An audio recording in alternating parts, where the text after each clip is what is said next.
Hey guys, Jengar here. Welcome to today's premium review in which we are taking a look at the Romanian BF 109 G2 sitting in the German line at 4.3 battle rating for realistic and 5.0 in arcade.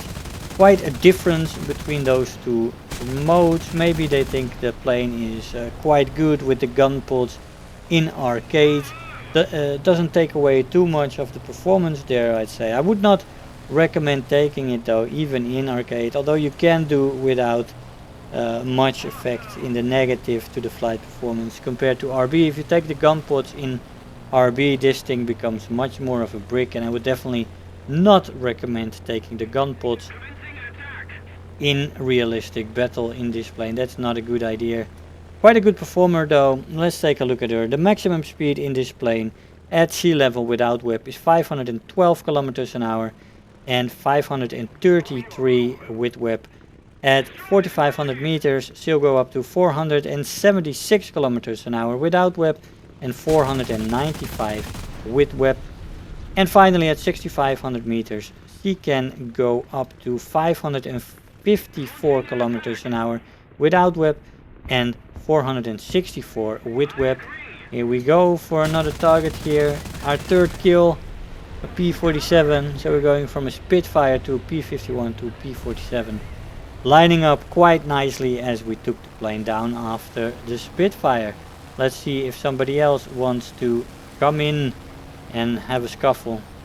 The top speed in a dive in this plane is 751 kilometers an hour before it redlines and 850 before it rips apart. Here comes the P-47. We're gonna try to take this person in a energy trap, and he does take it. I am already rolling over quite quickly. Use the flaps, they are at risk. Giving me the warning, they don't rip off until about 510 kilometers an hour, so we could take it all the way through that loop, which is quite nice. Taking another P-47 out, and we got another P-51 incoming as we're gonna roll with that plane as well. But yeah, the top speed in the dive is quite nice. The control stiffening though is happening quite a bit earlier. At 500 kilometers an hour you get light compression, and at 650 this is becoming quite severe, and especially in the roll rate you cannot get guns on targets anymore at that point.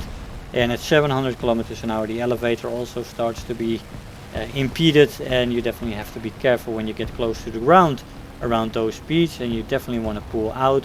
You still have quite some room to the 850 rip speed, but moving a little bit with the plane, rolling for example, can already rip things off before 850. That is possible, but overall at 700 you definitely want to pull out of your dive, especially when you're close to the ground.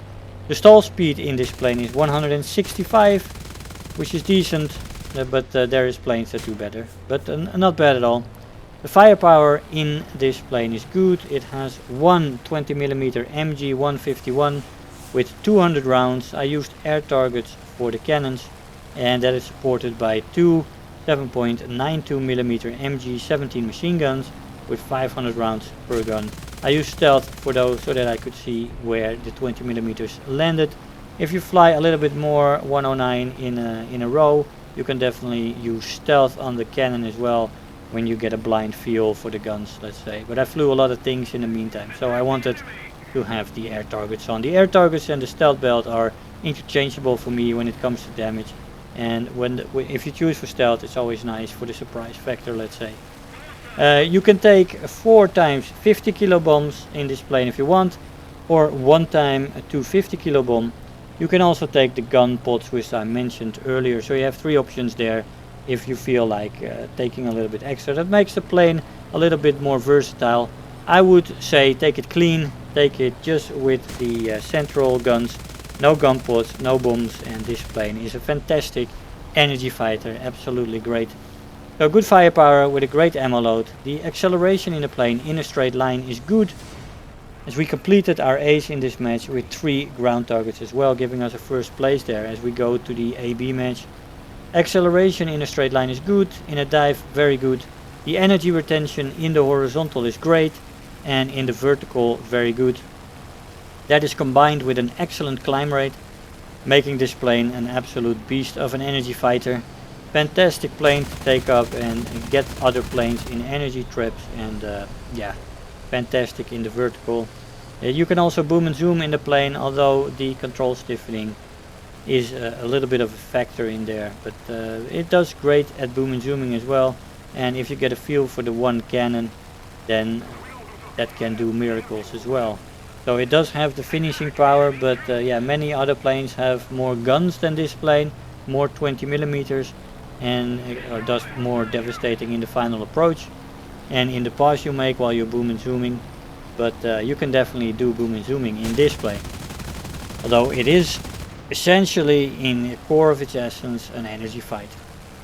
The climb rate, like I said, is excellent. Turn time in the plane is decent and good with flaps. The flaps only rip off at 510 kilometers an hour. So yeah, that's quite good, quite decent, and definitely very usable, those flaps. You become quite maneuverable with this plane, and you can surprise a few dedicated turn fighters with the first few turns in this plane. Absolutely great. The roll rate in this plane is decent. Maneuverability overall is decent to good. Overheating in the plane is present. It definitely happens when you use excessive web, but it is manageable, does cool off quickly, and if you don't overheat the plane a few times, you can use that web when you need it. Durability in the plane is good. Absolutely, the plane can take a hit or two and still fly home and get back to base. Although sometimes when you get hit on the wings, the flight model is impeded a little bit more than you want to, but overall the major damage that you take, the plane, you can take her home and repair. So quite a sturdy little bugger, let's say. And one of the planes that I like a lot in this game, the 109 line is one of my favorite lines, together with the Focke-Wulfs, Spitfires of course, P-47s, P-38s. There's a lot of planes I like in this game, but yeah, this is a classic model and a famous plane, which is an absolute joy to fly. And this G-2, it's quite similar to the G-2 Trop. And why would you take this plane? Of course, for the extra research points that you'll get, for the extra rewards in Serval Lions, which will make this plane possibly one of the grinders that you can use for the German 3. And for collectors among you, I'm a collector myself, it is always fun to have a Romanian plane and an extra skin there, and well, a plane that can give you a lot of income, let's say. So there is that. It serves multiple purposes, and I quite like this skin as well. It looks very sharp and a great plane to fly. Definitely very usable. The battle rating in arcade is quite high. It's a good plane, and it functions there, and it is absolutely not a problem necessarily for this plane to have this battle rating.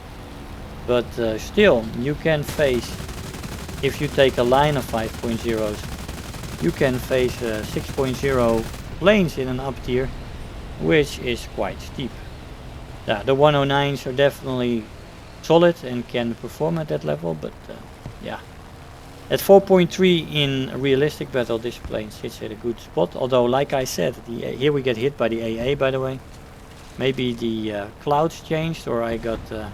well, I flew over this window at a too low altitude. But this is what the AA can do to you, unfortunately. Heavy hit, so we took the plane down a little bit. Get some ground targets. There were precious few enemies left in game, and here is one of the few that was left. But I like the 109s, like I said, and they're absolutely lethal. They climb very well, so you get to the higher altitudes and can wreak havoc from there. You do have the German teams though, and I mean, that is not a bad thing at all. German teams are quite good in general still these days, although there's a lot of influx from people from other trees who you're in a German team that all stay low, for example. That has happened to me a few times as well. But overall, the German teams are still quite good, and that often means that you only get 1 or 2 kills. Because everybody gets a kill. That's funny to see. Anyway, we got some good rewards in that second match, in the arcade match as well. Let's see what we got for rewards in the RB match. For our ace, we got Final Blow, Survivor, Terror of the Sky, 83,000 Silver Lions and 4,800 research points. I'll see you in the conclusion. Hey guys, so here we are after the match. Now the BF-109 G2 absolute beast, energy fighter, fantastic, good at boom and zooming as well, good performance. The speeds are decent, although at these higher battle ratings the speed advantage in this plane starts to slacken off a little bit. This plane is not faster than the BF-109 F4 for example, and this is 2 steps higher in the battle rating in realistic battle, and quite a bit higher in arcade as well. So there is that. The plane is good in a dive. The handling is good to pretty good at up until about 650, which is alright. I mean, there's better planes in a dive at this battle rating, that's for sure, with the opposition as well, but this plane still is very good. That's why this is an energy fighter first and a boom and zoomer second, although I think with the climb rate this plane has and the vertical energy, I think you should start upwards anyway. So I would climb in this plane and get the altitude. Most of your opposition lies with Spitfires who get the altitude, or heavy fighters that have an air spawn and that can still climb pretty well. But overall this plane is among the contenders for the higher altitude, let's say. And if you get to the higher altitudes in this plane, you can start with boom and zooming on the higher targets and then work your way down.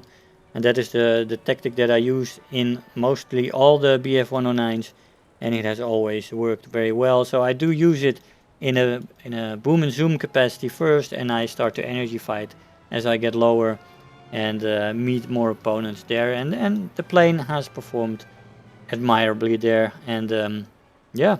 So I had a lot of fun in this plane. You can also use it for a little bit of ground pounding if you want, although I would definitely not advise that. If you see a BF-109 on the ground pounding ground targets, then, well, you can blame that guy for the loss if you lose, right? Guys, I hope you enjoyed the video. I want to thank you all for watching, and I'll see you guys next time. Bye-bye. If you're new here, make sure to hit the subscribe button, become part of this community. If you are already a subscriber, don't forget to like the video.